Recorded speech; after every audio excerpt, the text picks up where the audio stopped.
Баршамызға қасиетті тәуелсіздіктің 30 жылдық мерекесі құтты болсын. Бұл жүректі тұсымызға қолымызды қойып отырып, шын мәнінде ойланатын, арылатын үлкен бір тарихи кезең.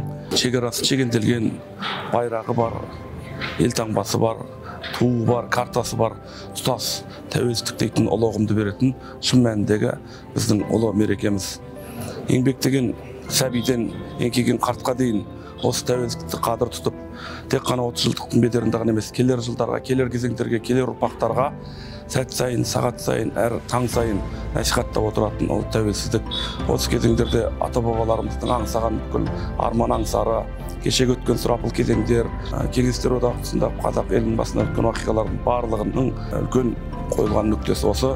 Сондықтан еліміздің шеті жаудан, іші даудан аман болып, тәуелсіздігіміз мәңгі болып, тұғырлы Қазақстанымыз жасай берсін.